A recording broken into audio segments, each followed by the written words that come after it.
Dear viewers, welcome to the Stories of Hope 24 channel. Get comfortable because we're about to dive into another exciting story. Let's begin. Maya was eager for a quiet evening, but her peace was shattered when she stepped into her backyard. Strangers were barbecuing, blaring music, and lounging on her favorite swing, acting as if they owned the place. Anger flared as Maya demanded answers. The group boldly claimed her husband had allowed them to stay. Tempers boiled over and a full confrontation erupted. Would Maya stand her ground, or would the unwanted guests continue their takeover? As Maya stood frozen in shock at the sight of strangers treating her backyard like a festival, the audacity of the situation hit her. Her food bags lay strewn across the ground where she'd dropped them, while the scene before her grew increasingly chaotic. Men tended to the smoking grill, children ran amok, and the loud music thumped in time with her rising pulse. One of the kids, legs covered in dirt, sprawled across her favorite swing, resting muddy shoes on her custom-embroidered pillows she'd carefully sewn by hand over many evenings.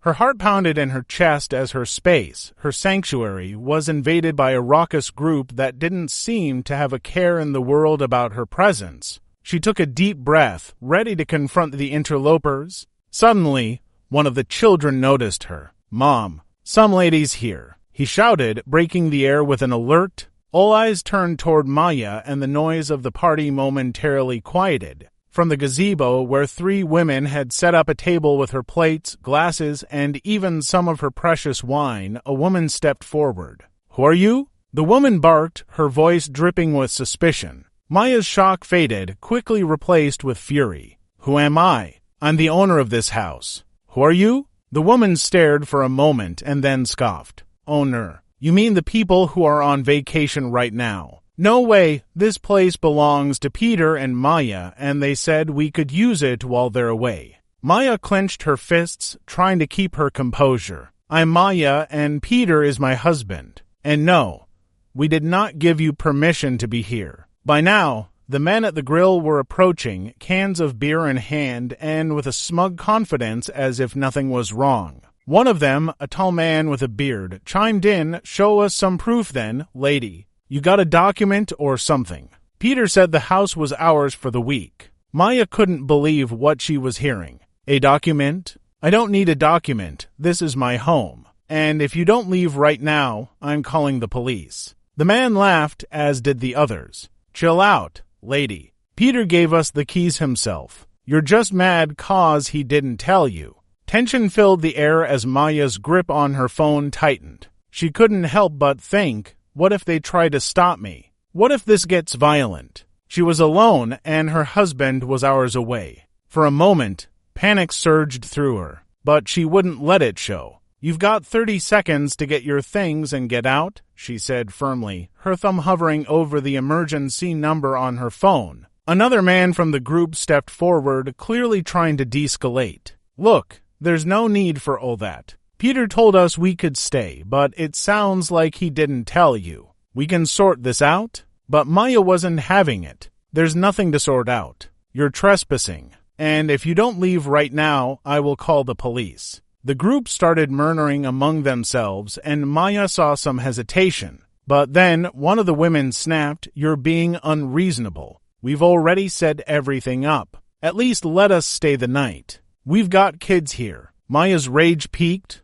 "I don't care. You're not spending another minute in my home. Pack up your things and go." The tall man, clearly the leader of the group, frowned. "Fine, we're leaving. But you're being ridiculous. Peter's gonna hear about this." Maya didn't care. She just wanted her space back. "Good. He'll be hearing from me, too." It took nearly an hour for the group to pack up their belongings, snuff out the grill, and clean up the mess they'd made. The whole time, Maya stood her ground, arms crossed, glaring at them like a hawk. They muttered under their breaths, glaring back at her as they loaded up their car. As the last car pulled out of the driveway, Maya finally exhaled the breath she'd been holding in for what felt like an eternity. Her quiet evening was ruined, but at least her home was her own again. She turned to see her neighbor, Karen, standing at the fence, watching the whole scene unfold. "Need a drink?" Karen called over. Maya laughed, though it was more of a release of tension than real humor. "Absolutely.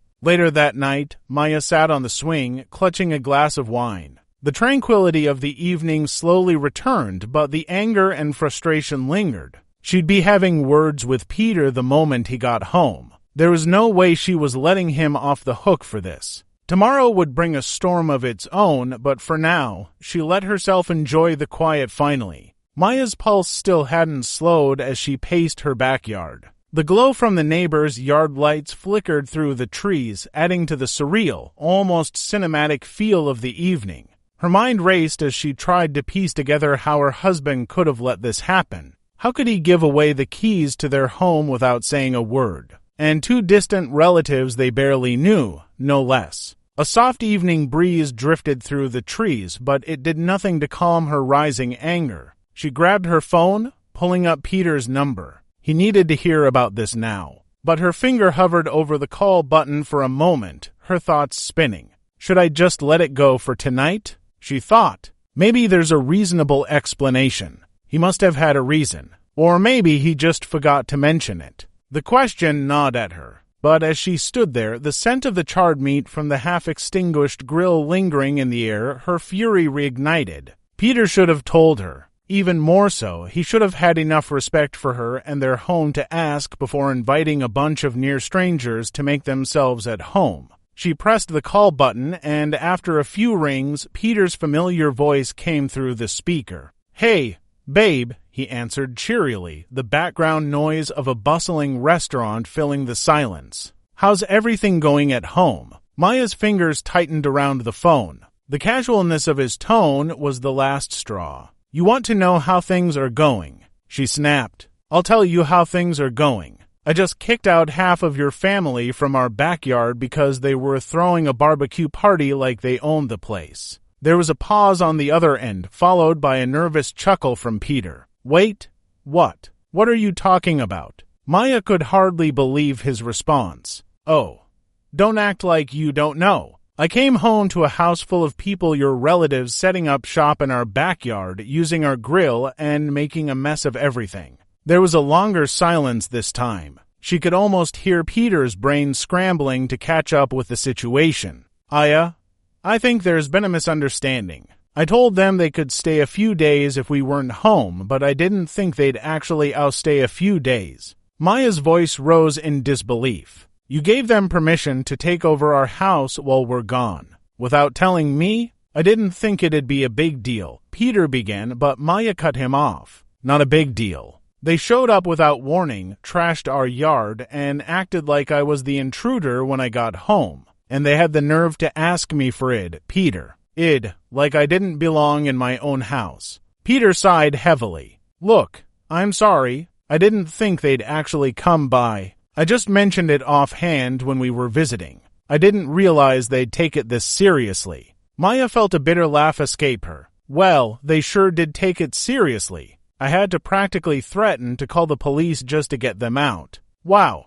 Okay. That's definitely not what I intended," Peter said, his tone finally sobering. "I'll call them and make it right. I'll make sure this doesn't happen again." Maya's anger was still simmering, but she could hear the regret in Peter's voice. She took a deep breath, trying to calm herself. "You better. Because next time, they'll be dealing with the police, not me." Peter was quiet for a moment before responding. "I promise, Maya, I'll handle it. I'm really sorry." "Yeah, you will," Maya said, her tone still firm but a little less icy now. "And when you get home tomorrow, we're going to have a serious talk about this." "Fair enough," Peter agreed. "I'll see you tomorrow. And again, I'm really sorry." As Maya hung up the phone, she felt a small sense of relief wash over her, but the frustration still lingered. She couldn't believe Peter had been so careless. Sure, his relatives had left, but the invasion of her personal space was still fresh in her mind.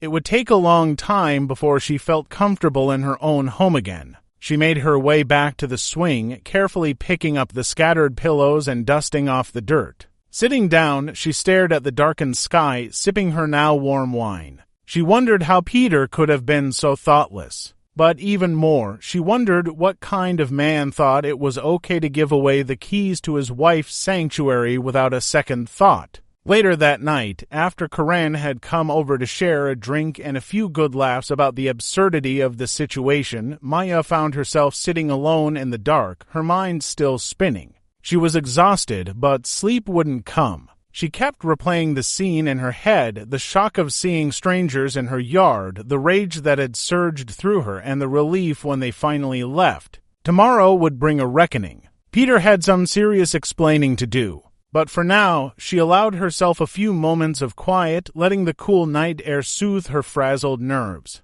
As she closed her eyes, she knew one thing for sure: no one would ever step foot in her house again without her knowing about it. Not while she was around. The next morning arrived far too soon, the sunlight streaming through the curtains far too bright for her liking. Maya groaned and rolled over, her mind immediately returning to the events of the previous night.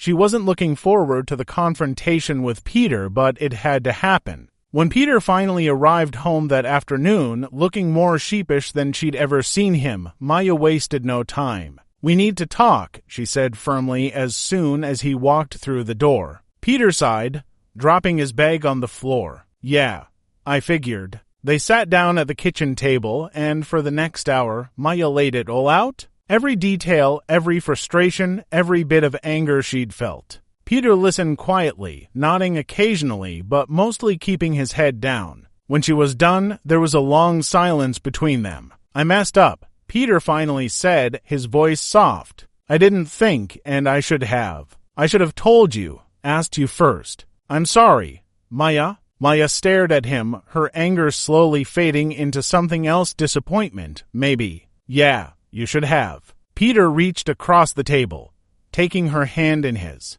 "I'll make it up to you. I promise." Maya didn't pull her hand away, but she didn't squeeze his either. "You've got a lot of work to do," she said, her voice firm but not unkind. "And next time you ask me first. Always." Peter nodded. "I will, I swear." The air between them was still heavy, but there was a glimmer of understanding, of hope. They had a lot to work through, but at least now they were on the same page. Maya stood up from the table, walking over to the window that overlooked the backyard. The remnants of the previous night's chaos were mostly cleaned up, but she could still see the marks on the grass where the group had set up their grill, the muddy footprints near the swing. "I need some time," she said quietly, her back still turned to Peter. "I just need to clear my head." Peter didn't argue. "Take all the time you need." As Maya stood there staring out at the yard, she realized that things weren't going to be fixed overnight, but they would be fixed eventually.